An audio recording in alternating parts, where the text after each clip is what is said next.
Assalamualaikum warahmatullahi wabarakatuh। I hope you all are fine and conducting your classes. Move करते हैं अपनी next class की जानिब। आज का हमारा एक और लेसन आपके सामने हाजिर है। अच्छा, कल जो है ना हमने कुछ चीज़ें पढ़ी थी लास्ट क्लास में। हमने कुछ स्टेटमेंट वगैरह के बारे में पढ़ा था। पहले मैं उसको कुछ थोड़ा सा रिवाइज नहीं करूँगा, जस्ट मैं उसको थोड़ा सा सम अप करूँगा कि हमने कल पढ़ा था स्टेटमेंट के बारे में। स्टेटमेंट क्या होता है, क्वेश्चन क्या होता है, कमांड और एक्सक्लेमेशन। आई होप आपको इस चीज़ें समझ में आ गई होंगी। और ये जो टास्क मैंने आपको दिया था, आई होप आप ये भी कंप्लीट कर चुके होंगे अपनी कॉपी में, जहाँ मैंने टेक्स्ट से ग्रामर कॉपी में जहाँ हमको कंप्लीट करने को कहा था। आप आई होप कि ये भी आप कंप्लीट कर चुके होंगे। ठीक है, मूव करते हैं आज का हमारा जो नेक्स्ट लेसन है उसकी जानिब मूव करते हैं। कुछ चीज़ें जो है ना वो न्यू आने वाली हैं, वो मैं आपको बता दूँ। ठीक है, कुछ आप ओपन करेंगे अपनी वर्कबुक में। आप पेज नंबर 3 आप अपना ओपन करेंगे। यहाँ अब हमारे पास कुछ चीज़ें न्यू आने वाली हैं। ठीक है, अच्छा अब देखिए वर्कबुक पेज नंबर 3 है। आप अपने साथ ही वर्कबुक रखा करें। अगर आपने वर्कबुक अपने साथ नहीं रखी, कॉपीज़ वगैरह आप अपने साथ ही रखा करें, तमाम चीज़ें स्टेशनरी, ताकि आपको कोई इशू ना हो। ठीक है, question number B, question number 1, workbook page number 3, exercise B, question number 1। When we use speech in sentences, हम सेंटेंसेस में स्पीच का इस्तेमाल कहाँ करते हैं। वी यूज़ स्पीच मार्क्स और कोटेशन मार्क्स। हम कोटेशन मार्क का और स्पीच मार्क का कहाँ पर इस्तेमाल करते हैं, ये देखना है आज हमें। कहने हैं कि पंचुएट द फॉलोइंग सेंटेंसेस। ये फॉलोइंग सेंटेंसेस ABCD, ये फॉलोइंग सेंटेंसेस, इसको आप क्या करें, इसको आप पंचुएट करें। पंचुएट का मतलब क्या है कि यूज़ कोटेशन मार्क इस्तेमाल करें, capital letters, exclamation marks, question marks, commas, apostrophe and full stop. ये तमाम की तमाम चीज़ें आपने इन सेंटेंसेस में इस्तेमाल करनी है। इस सेंटेंस को अभी अब ना देखिएगा, मैं आपको तमाम चीज़ें समझाता हूँ। हमें इन सेंटेंस को पंचुएट करना है तो सबसे पहले हमें मालूम होना चाहिए कि कोटेशन मार्क क्या है और ये कहाँ इस्तेमाल होता है, कैपिटल लेटर क्या है और ये कहाँ इस्तेमाल होता है, फिर एक्सक्लेमेशन मार्क ये क्या है, ये कहाँ पर इस्तेमाल होता है। तो इन तमाम चीज़ों को देखने के लिए हमारे पास छोटी छोटी डेफिनेशंस है। पहले मैं आपको वो डेफिनेशंस पढ़ा देता हूँ, फिर इसके बाद हम मूव करेंगे इस एक्सरसाइज की जानिब। इस एक्सरसाइज को हमसे फिर सॉल्व करेंगे। पहले हम ज़रा उसकी जानिब मूव करते हैं। ये आपकी सबसे पहली चीज़ है फुल स्टॉप। आई होप आपको विजन क्लियर हो रहा होगा। ठीक है, अब देखिए फुल स्टॉप की डेफिनेशन आपके पास लिखी हुई, एग्जांपल लिखी हुई। अच्छा, एक चीज़ मैं आपको पहले बताते चलूँ, लेट मी टेल यू कि ये जो तमाम चीज़ें लिखी हैं, you will copy all the things. ठीक है ना, ये आपने सारी चीज़ें फुल स्टॉप की डेफिनेशन ये आपने अपनी ग्रामर कॉपी में तमाम चीज़ें लिखनी है। दिस इज ग्रामर टास्क, अपने ग्रामर टास्क पे लिखना है, so that you can remember कि व्हाट इज़ फुल स्टॉप। आपको याद रहे फुल स्टॉप क्या है, इसकी डेफिनेशन क्या होती है, आगे कॉमा भी आएगा उसकी डेफिनेशन क्या होती है। ठीक है, ये आपने ग्रामर कॉपी में as it is full stop की हेडिंग डालेंगे और उसकी डेफिनेशन लिख देंगे। ये आपने कॉपी भी करना है। I hope you are getting. Move करते हैं। देखिए फुल स्टॉप क्या है, कह रहे हैं कि the main use of full stop is to mark the end of a sentence. Yes, ठीक है ना, that is a complete statement. It indicates a long pause before a new और फ्रेश सेंटेंस बिगिंस। हाँ देखें, कहा जा रहा है कि the main use of full stop is to mark the end of a sentence. जब सेंटेंस का एंड आप मार्क करेंगे ना, सेंटेंस के एंड को मार्क करने के लिए हम इस्तेमाल करते हैं फुल स्टॉप। यानी आपका सेंटेंस खत्म हो गया, वहाँ आप फुल स्टॉप देते हैं और आप एक लॉन्ग पॉज लेते हैं। लॉन्ग पॉज का मतलब है कि आप रुकते हैं कुछ देर के लिए, अपना नया सेंटेंस बोलने से पहले आप रुक जाते हैं। ठीक है, एग्जाम्पल में देखिए, my name is Ajay and I am a doctor. अब ये कंप्लीट आपका सेंटेंस हो गया, आपने यहाँ फुल स्टॉप दे दिया। ठीक है, सेंटेंस नंबर क्वेश्चन बी में देखेंगे, सेंटेंस नंबर बी में she went to the market. ठीक है, फुल स्टॉप। ठीक है, she bought many vegetables and fruits. ठीक है, she bought many vegetables and fruits. अच्छा, अब देखें इसका मतलब क्या है कि आपने जब पहला सेंटेंस कहा ना शी वेंट टू मार्केट, यहाँ हमने पॉज देना है। पॉज क्यों देना है, क्योंकि फुल स्टॉप आ रहा है। फुल स्टॉप आ रहा है, इसका मतलब एक बात यहाँ पर, एक जुमला यहाँ पर मुकम्मल हो गया है। आप उसको ऐसे पढ़ेंगे, she went to the market, she bought many vegetables and fruits. इस तरह मैंने पॉज दिया ना, पॉज का मतलब मैंने ब्रेक दिया, दोनों सेंटेंस के दरमियान ब्रेक दिया, तो आप भी इसको इसी तरह ब्रेक देंगे। ठीक है, अच्छा अब ये हमारी एक चीज़ होगा फुल स्टॉप, यानी जब आप दो जुमलों के दरमियान छोटा सा पॉज देने के लिए, हल्का सा पॉज देने के लिए आप फुल स्टॉप का इस्तेमाल करते हैं जहाँ आपकी बात एंड होती है। ये फुल स्टॉप है। आगे हम मूव करते हैं, एक और चीज़ हमारे पास है, ये नेक्स्ट चीज़ है हमारे पास कोटेशन मार्क। ठीक है, फुल स्टॉप समझ में आ गया आपको कि फुल स्टॉप जब हम कोई पॉज देते हैं, हमारा जुमला ख़त्म होता है, तब हम फुल स्टॉप का इस्तेमाल करते हैं। कोटेशन मार्क देखें, कोटेशन मार्क अभी हम नीचे एग्जांपल पढ़ेंगे तो उसमें आपको दिखा भी जाएगा कि कोटेशन मार्क किस तरह का है। कह रहे हैं कि quotation mark are for when you want to use someone else words in your writing. जी हाँ, देखिए आप कोटेशन मार्क का इस्तेमाल कब तब करते हैं जब आप किसी और के अल्फाज को अपने जुमले के अंदर इस्तेमाल करते हैं। जैसे कि एग्जांपल में कहा हुआ है कि जॉन सेड, जॉन ने कहा, आपने नहीं कहा। आप क्या कर रहे हैं, आप जॉन की बात को कह रहे हैं। ठीक है ना, जॉन सेड, जॉन ने कहा कि I really hate when it's hot outside. John कहता है कि मुझे सख्त नफरत है जब बाहर गर्मी होती है। तो I really hate when it's hot outside, ये जुमला किसका है? ये जुमला है आपका पास जॉन का, ठीक है, आपका नहीं। आप जॉन का जुमला कह रहे हैं, इसीलिए आप इसको डबल इन्वर्टेड कॉमा में क्लोज कर देंगे, ठीक है ना। आप देखिए, आप कॉमा लगा हुआ आपके साथ, ठीक है। आई रियली से पहले आपके पास कॉमास लगे, कोटेशन लगी हुई, नॉट कॉमा, कोटेशन, ठीक है, कोटेशन लगी हुई, और आउटसाइड के बाद आपके पास जो डबल कॉमा लगा हुआ है, इसे भी कोटेशन कहते हैं, ठीक है। तो किसी और के अल्फाज को आप जब अपने अल्फाज में लिखेंगे या कहेंगे, कहने में तो नहीं, जब आप लिखेंगे तो उसको आप कोटेशन मार्क में आप उसको क्लोज करेंगे, कोटेशन मार्क, जैसे कि आप देख रहे हैं ये डबल कॉमा आपके पास है, ठीक है। तो फुल स्टॉप भी हो गया, कोटेशन मार्क भी हो गया। आगे मूव करते हैं, एक्सक्लेमेशन मार्क। अब देखिए, एक्सक्लेमेशन मार्क तो हमने कल भी पढ़ा था। To show an excitement we use exclamation sign. हम कब जब कोई एक्साइटमेंट जाहिर करें तब हम एक्सक्लेमेशन साइन का इस्तेमाल करते हैं। Example, what a beautiful weather, ये हमने कल भी एग्जाम्पल देखी थी, ठीक है। ये बिल्कुल सिंपल है आपके लिए। आगे मूव करते हैं, how to use comma in a sentence. Sentence में कोमा का इस्तेमाल कहाँ करते हैं, ठीक है। कहने the comma is a punctuation mark used within a sentence. जी हाँ, कोमा जो है ना एक पंक्चुएशन मार्क है जो कि सेंटेंस के विद इन अ सेंटेंस का मतलब सेंटेंस के बीच में, सेंटेंस के मिडल में, सेंटेंस के दरमियान इस्तेमाल होता है, ठीक है। विद इन का मतलब इन द मिडल, इन दरमियान में कोमा का इस्तेमाल होता है। कहाँ कहाँ का मतलब, it helps to make the meaning of a sentence clear. हाँ, जब आप कोमा इस्तेमाल करते हैं तो आपका सेंटेंस जो है ना वो क्लियर हो जाता है, ठीक है। अब कोमा भी देखिए, फुल स्टॉप अब पीछे हमने पढ़ा वो क्या था, वो एक पॉज था, वो एक ब्रेक था जब आप एक जुमला मुकम्मल करें। तो कोमा भी इसी टाइप का एक ब्रेक, छोटा सा ब्रेक ही होता है, ठीक है। लेकिन कोमा का इस्तेमाल वहाँ भी होता है जब आप चीज़ों को अलग अलग करके बताएं, वहाँ भी कोमा का इस्तेमाल हम करते हैं। जैसे कि use the comma between the month, date and year. हाँ हाँ, देखें, आप जब मंथ लिखें, मंथ, ठीक है ना, आप लिखें कोई, जैसे कि आप लिखते हैं, हम लिखते हैं कि हमारे पास है अगस्त, ठीक है। अब जब आप अगस्त लिखेंगे तो आप फिर कोमा देंगे, फिर आप जब इसके बाद कोई डेट लिखेंगे तो फिर आप कोमा देंगे, फिर आप ईयर लिखेंगे तो आप कोमा देंगे, ठीक है। इसी तरह use the comma two separate three और मोर नेम्स इन अ सेंटेंस। जी हाँ, जब आप एक सेंटेंस में 3 या 3 से ज़्यादा नाम आ जाएं, 2 भी नाम आ जाएं, तब भी आप कोमा देते हैं। जैसे कि आप लिखते हैं अकबर, फिर आप कोमा देंगे, फिर आप लिखते हैं कामरान, फिर आप कोमा देंगे, फिर आप लिखते हैं इरशाद, फिर आप कोमा देंगे, फिर आप अगला अपना जुमला लिखेंगे कि Akbar, Kamran and Irshad are best friends. तो कोमा आप जब कोई एक से ज़्यादा चीज़ें लिखें तब आप उनके दरमियान सेपरेट करने के लिए आप कोमा का इस्तेमाल करते हैं, ठीक है। उसमें नेम भी आता है, मंथ भी आते हैं, डेट भी आती है, ईयर भी आती है, ठीक है। ये आपकी चीज़ें थी तमाम इसके बारे में, ठीक है। अब हमारे पास जो आगे की चीज़ें वो एक छोटी सी एक और चीज़ है, अपोस्ट्रोफी। यूजिंग अपोस्ट्रोफी, अपोस्ट्रोफी का साइन आप देख रहे हैं, आपको बिल्कुल साइड पे दिया भी हुआ है। यूजिंग अपोस्ट्रोफी के सामने ये साइन भी लगा हुआ है, ठीक है। अब ये अपोस्ट्रोफी का इस्तेमाल भी, वैसे तो बहुत सारे इस्तेमालात हैं अपोस्ट्रोफी के, लेकिन आप ग्रेड 5 में तो इसके मुताबिक मैं आपको अपोस्ट्रोफी के इस्तेमाल बताऊंगा। सिर्फ 2 यूज़ अभी हम पढ़ेंगे। कहेंगे there are 2 uses for apostrophe, ठीक है ना। Number 1, to form contraction. जी हाँ, कॉन्ट्रैक्शन का मतलब है कि शॉर्ट फॉर्म, यानी डिड नॉट।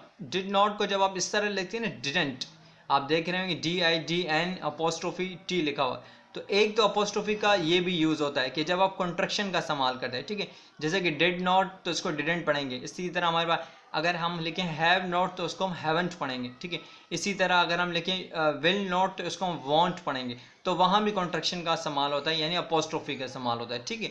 नंबर 2 यूज़ क्या, टू शो पोजीशन और ऑनरशिप। जी हाँ, जब आप किसी की पोजीशन और ऑनरशिप, पोजीशन का मतलब है कि मलकियत, यानी आप बताएं कि फॉर एग्जांपल ये बंदा इस जगह का मालिक है, ठीक है, या आप किसी की मलकियत बताएं, तो आप वहाँ पर भी अपोस्ट्रोफी का इस्तेमाल करेंगे। जैसे कि यहाँ पर लिखा हुआ एग्जाम्पल में जीन्स, जीन्स एक बंदे का नाम है, जीन्स ऐसे वॉज गुड।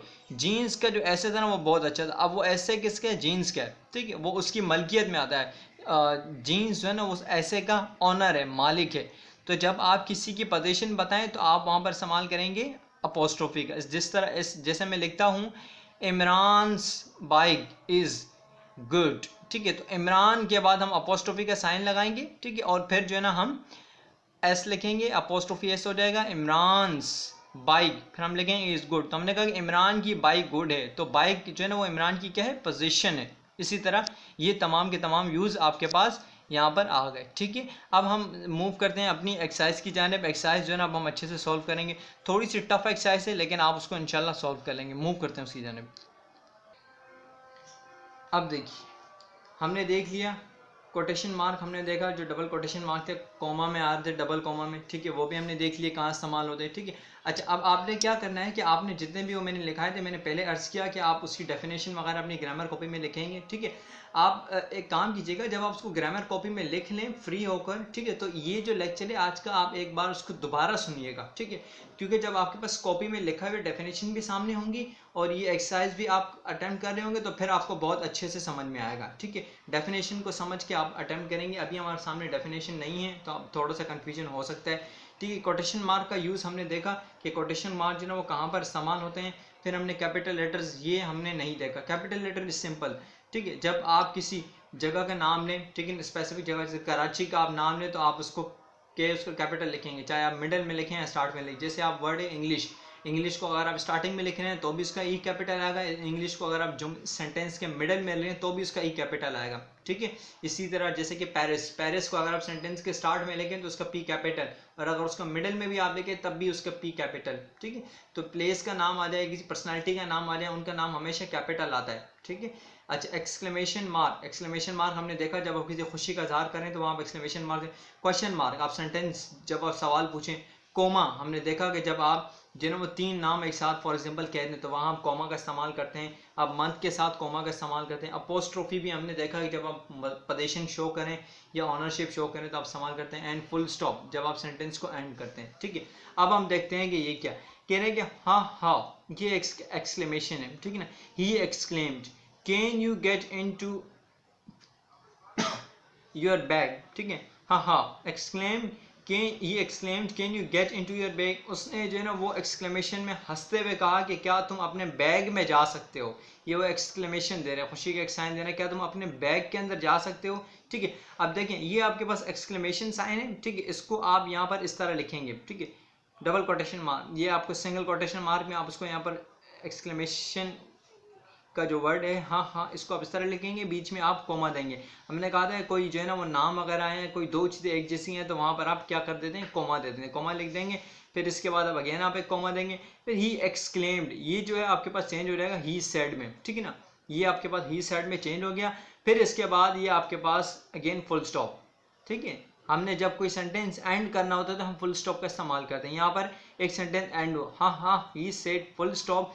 अब can you get into your bag, क्या तुम अपने बैग के अंदर जा सकते हो। अब ये आपके पास एक सवाल है। ठीक है ना, ये क्या है आपके पास एक सवाल है, ये सवाल है। तो ये इसी तरह आप can you get into your bag को लिखकर आप इसको क्या कर देंगे, आप इसके आगे जो है ना वो क्वेश्चन मार्क लगा देंगे। ठीक है, अच्छा अब एक और चीज़ मैं आपको बताता चलूँ कि यहाँ पर हमारे पास एक और चीज़ ये है कि इस can you get into your bag को हमने कोटेशन मार्क के भी अंदर भी रखा हुआ है। ठीक है, कोटेशन मार्क मैंने आपको बताया कि आप तब इस्तेमाल करते हैं जब आप किसी और की बात कहें। ठीक है ना, तो आप यकीनन यहाँ पर किसी और की बात कह रहे हैं। हाँ हाँ ही सेड, उसने कहा। Can you get into your bag, क्या तुम अपने बैग के अंदर जाते, उसने कहा। तो किसी और की बात हम यहाँ पर कह रहे हैं, इसीलिए हम उसको कोटेशन मार्क भी लगाएंगे, सिंगल कोटेशन मार्क लगाएंगे। ठीक है, फिर कह रहे हैं कि you are getting the idea, I said, मैंने कहा। ठीक है, you are getting the idea, I said. ठीक है, अब ये एक अलग अलग है। देखें सबसे पहले आप उसको अलग कर देंगे, सेपरेट कर देंगे। आई सेड, मैंने कहा, ये आपका समझने की एक छोटा सा सेंटेंस है, वेरी स्मॉल सेंटेंस, ये एंड हो गया। आप इसको यहाँ पर फुल स्टॉप कर देंगे। ठीक है ना, आई सेड। अब आपके पास you are getting the idea, क्या तुम्हें आइडिया हो रहा है। ठीक है ना, I said you are getting the idea. अब आप ये किसी और को कह रहे हैं। ठीक है ना, किसी और की बात तो नहीं कह रहे लेकिन और आप किसी को कह रहे हैं, तो अगेन आप इसको भी जो है ना वो कोटेशन मार्क में डाल देंगे। ठीक है, पहले आप ये सेंटेंस लिखेंगे, you are getting the idea, इसको आप कोटेशन मार्क में डाल देंगे। ठीक है, और यहाँ पर आप फुल स्टॉप भी लगा देंगे क्योंकि you are getting the idea ये एक सेंटेंस है और सेंटेंस एंड हो रहा है तो वहाँ पर फुल स्टॉप का इस्तेमाल भी किया जाता है। ठीक है, इसी तरह आपने ये सारे के सारे सेंटेंसेस करने हैं। ठीक है, थोड़ा सा ये टफ टास्क है, टफ काम है। ठीक है, आपने इसको पहले समझना होगा और फिर आपने इसको करना होगा। ठीक है। अब आई होप कि आपको ये कुछ चीज़ें समझ में आई होंगी, कुछ चीज़ें हो सकता है कि आपको डिफ़िकल्टी हो, ठीक है।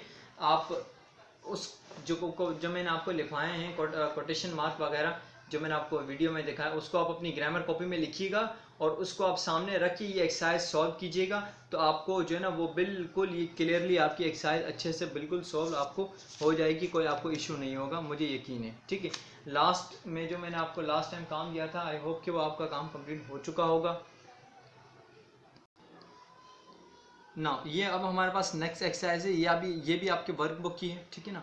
ये वर्कबुक का आपका पेज नंबर 5 है, वर्कबुक का पेज नंबर 5 और एक्सरसाइज आपके पास है जी, ठीक है। बड़ी इंटरेस्टिंग एक्सरसाइज है, अच्छी एक्सरसाइज है आपकी, ठीक है। इसमें भी आपको माइंड यूज़ करना है और ग्रामर भी यूज़ होगी, ठीक है।